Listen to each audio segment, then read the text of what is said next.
Morning, I want to talk with you about the meaning of yesterday. I gather that Father Dolan, when he was here yesterday, preached on the Holy Name, so I won't preach on that subject, but I want to talk about the meaning of the 1st of January. Now, of course, the 1st of January is the feast of the circumcision of our blessed Lord, when he was given his holy name, which is above all names. But also, the 1st of January is New Year's Day. Now, New Year's Day is not a feast of the church. It really has nothing to do with the church as such. It is a secular holiday, a civic holiday, which marks starting a new calendar year. And the custom of starting a new year from January the 1st goes back to the Romans. And as you know, all the names of the year have Roman names. So all those are traced back to the pagan Roman Empire. Nevertheless, starting a new calendar year is something which always has meaning for us. When we got up yesterday morning and when we came to church, as we met our neighbors and our friends and our relatives, the first thing we did was to wish them a Happy New Year. Yesterday, when I was out in Rapid City, as soon as I got up in the morning, I started wishing people a Happy New Year, even people that I didn't know in the street, and the people on the plane that I flew here yesterday on. So New Year's Day always has a meaning for us. And we associate it with a certain amount of happiness. It comes just very near to Christmas. We still have the Christmas decorations up. The Christmas lights are still burning along the streets. We still have the Christmas spirit. And so it's a day of happiness. But underneath the happiness of New Year's Day, there lies, I think, in the hearts of most of us, a very sobering thought. The mere fact of changing from 1982 to 1983 makes us stop and think a little bit. Every time we write a check for the next few months, the next few weeks, I usually find that I'm still putting 1982 up until about the middle of February. Sometimes the bank sends them back. But when the mere fact of putting 1983 instead of 1982 makes us stop and think a bit.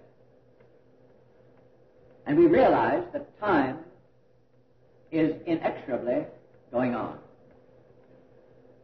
We're getting older. We're approaching the end of this mortal life. The Romans had a number of proverbs about time, because they were afraid of time. Most people are afraid of time, and quite rightly so. There is a very frightening thing about time. The Romans said, tempus fugit, time flies. And we too have a lot of proverbs about time. Time waits on no man, we say.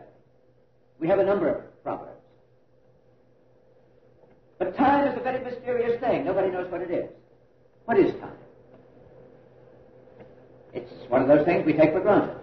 We hear a clock saying tick-tock, tick-tock, tick-tock. We say, what time is it? We say it's 10:30, whatever it is.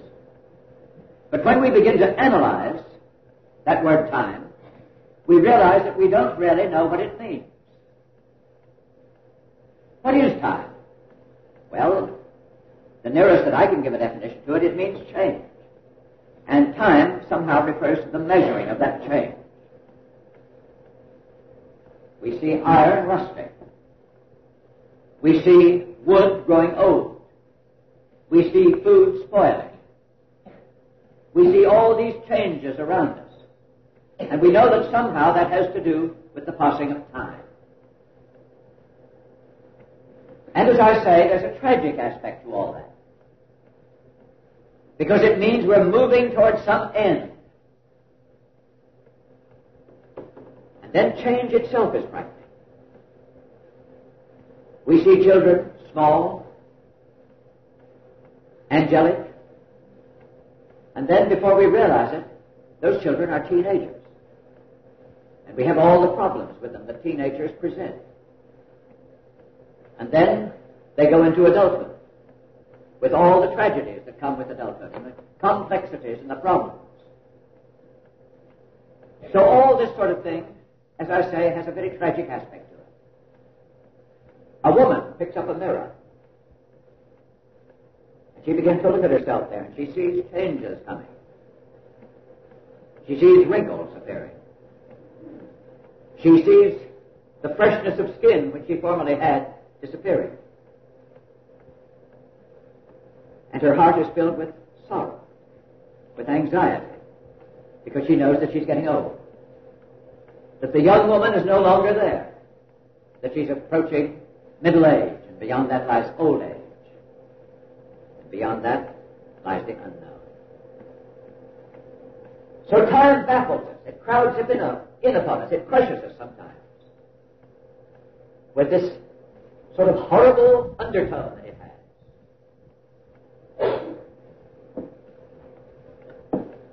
Philosophers have often dealt with the problem of time and have tried to answer the question, what is time? And they've asked the question, are we in time or is time in us? By that question they mean, is time, does it really exist outside of us? Is it really there? Is it objective? Or is it simply something that's inside of me, in my imagination? It would be very nice if it were only in our imagination, but it isn't. It's out there, outside of us, and we're in it.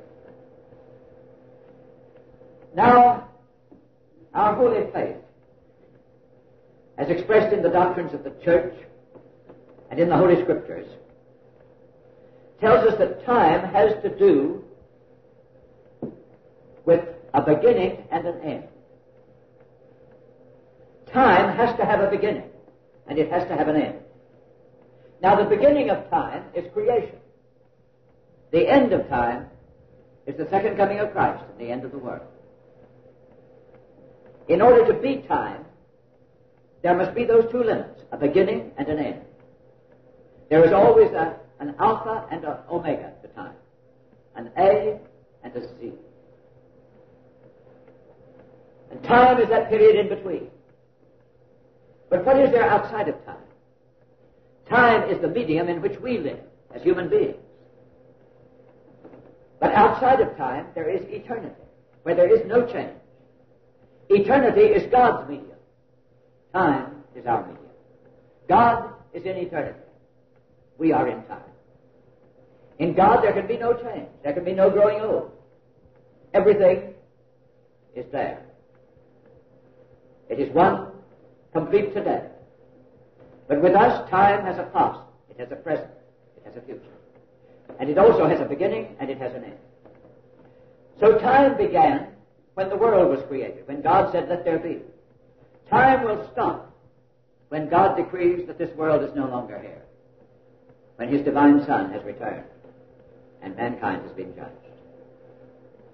But for each one of us individually, time has a beginning and it has an end. Its beginning is with our birth. Its end is with our death. And so, although on January the 1st, we wish each other a happy new year, and there is an atmosphere of happiness around the 1st of January that hangs over from Christmas, that has to do with beginning a new year. We wish each other prosperity, peace, happiness for the new year. Nevertheless, that relentless march of time reminds us that time has an end, and that end for each one of us individually is death. Beyond death there is no time, there is eternity. And so we are told by Holy Scripture to redeem the time. Time needs to be redeemed, because time has to do with sin, and time has to do with death. When Adam and Eve, the first man and the first woman, were created and put into the Garden of Eden, they were not in time. Time had begun with the beginning of the world, but they were immortal. That is, they were not subject to death. They were also not subject to sin until they actually sinned. They were completely free of sin. They were innocent. And time began for Adam and Eve when they fell into sin, because before that they were immortal. That is to say, they were in God's medium of eternity. So time only began when sin began for mankind. And death only came into being when Adam and Eve fell into sin. So death has to do with time, and time has to do with death. So time is something which needs to be redeemed, just as we need to be redeemed, as we were redeemed in Christ.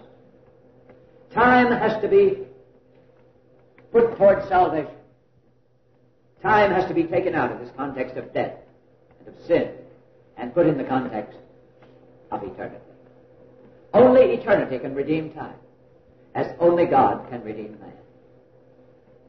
And so we're told to watch, pray, redeem the time, and take time seriously.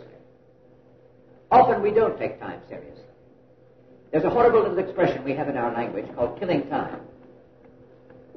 Now that's a horrible thing. You know, we're only given a very limited ration of time in this world. Very limited.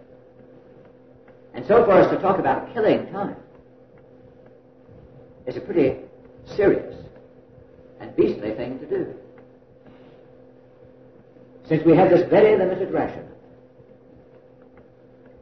And we're told that as Christians, as Catholics, as believers in our blessed Lord Jesus Christ, that we must always be ready for death. We must always be ready for the end. We must keep death there in our perspective. We mustn't forget that we are marching toward death, and that death is an entrance to eternity. In the last years of the last century, and in the opening years of this century, there was a very great actress in France named Sarah Bernhardt. She was French by citizenship and Jewish by race. She was a very great actress, a great tragic actress. And in her house in Paris, in her bedroom, in addition to her bed, she always kept her coffin. The coffin in which she was to be buried when she died.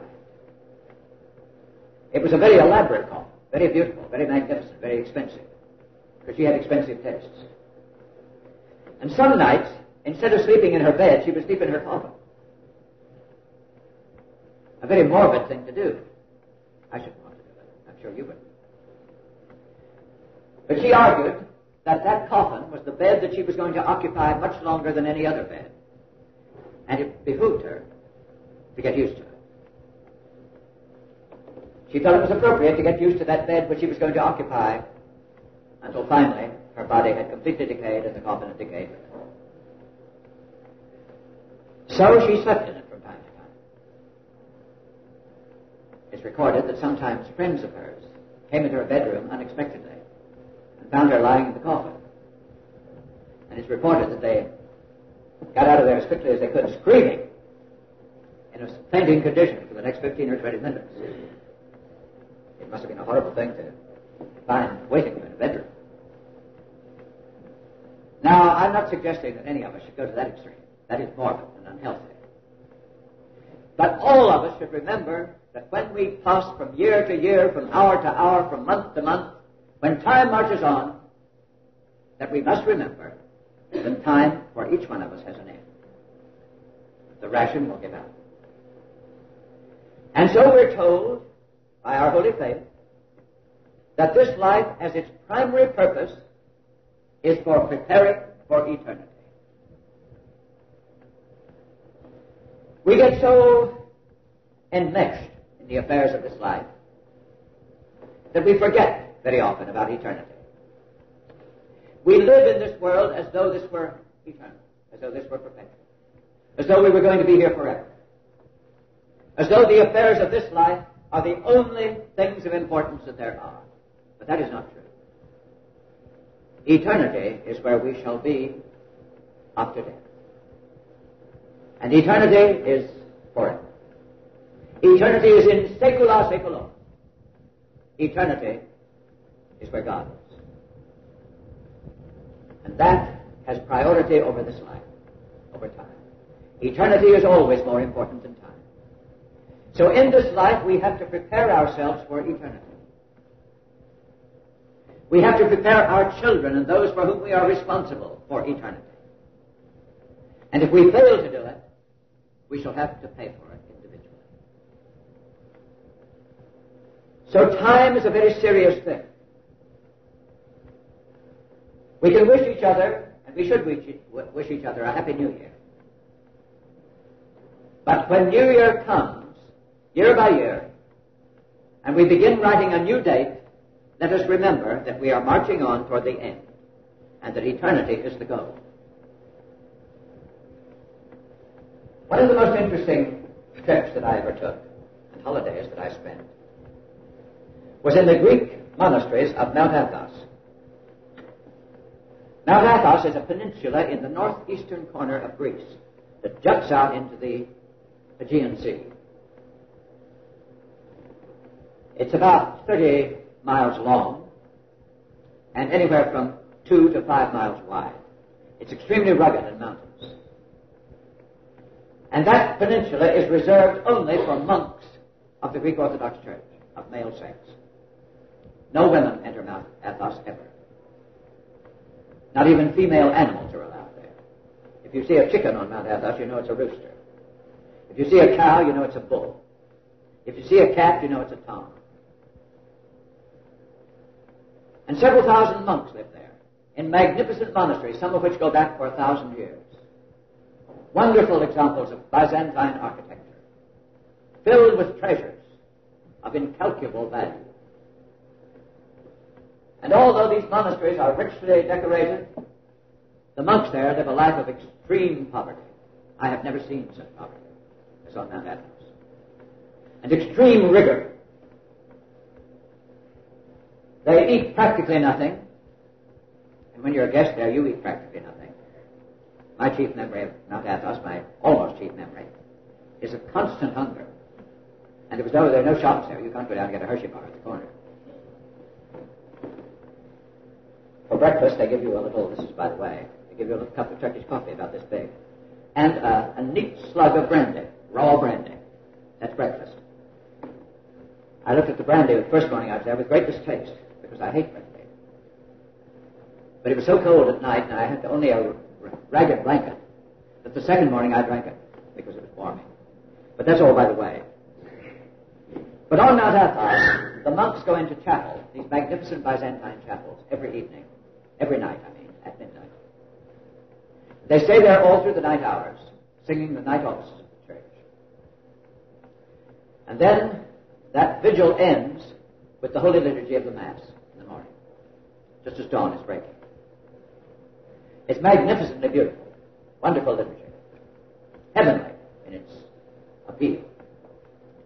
But when the Mass ends, as you go out of the church, as each person goes out of the church, a monk is standing there with a spoon, and he dips into a tin plate that he has there, which has in it some sort of porridge made out of whole wheat, mixed with honey, and he puts that into your mouth, and you eat it, swallow it. And then, as you go out, just opposite the gate of the monastery, is the bone house. The bone house is where the monks departed are kept. After the flesh is rotted off of their body, their skulls are taken and placed on long shelves. The rest of the bones of their body, of their skeleton, are heaped up in piles on the floor. And every monk on Mount Athos is required, from time to time, very frequently, to go through the bone house and meditate. To see there the skulls of monks from hundreds of years back, looking at them, and to see the heaps of bones on the floor, to remind them of their mortality. And that little honey mixed with porridge that they eat going out of the church is food for the dead. And by taking a spoonful, they share in a sort of a food or sort of a meal with the dead. And all that has a symbolic meaning, has a very strong meaning. It means all that ceremony of the bone house and of the porridge going out from the church, which is food with the dead, is meant to remind the monk that he is mortal, and that his chief responsibility in this life is to prepare for all eternity, to save his soul. And so the catechism, which all of us who are adult learn, what is the chief purpose of man in this world? Is to save his own soul. And then after that, to save the souls of those responsible for it, or to do whatever he can towards saving. And so this is what New Year's has to say to us. When I wish anybody Happy New Year, I sincerely mean it. I want them to have happiness. I want them to have prosperity. I want them to have peace. I also want those things for myself. But over and above all of those things, New Year reminds us of our mortality, of the fact that death is there and we are moving toward it, and that beyond death lies the whole of eternity, and that is where we hope to dwell forever and ever with God. So let us use time. While we're in this world, we have not very much of it. It's a very limited ration. And the time goes very quickly. Tempus fugit, as the Romans say. Time flies. Between the age of 21 and the age of 60 seems like a few instants. From birth to death is only a step. As soon as a baby is born into this world, that baby is moving toward death. And so, we have to redeem the time. May all of you have a happy new year. May all of you in this year which lies ahead of us attain the peace of Christ in your soul. May you adhere to the Holy Roman Catholic faith, which is salvific faith.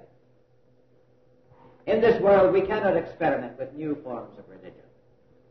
We must stay in the old faith, the old religion, the old morals, that which has existed here since the apostles planted it in this world. That is why we are here in this church, isolated from that church which has collapsed, and which now teaches a new, modernist, Pentecostal, Masonic religion. We want none of that. We want the old faith, the faith of the saints, the faith that has been here since the apostles planted it from the day of Pentecost. And in that faith we shall go toward our end, which is death. And beyond death lies all the beauty, all the peace, all the holiness, and all the majesty of God. And we shall see God.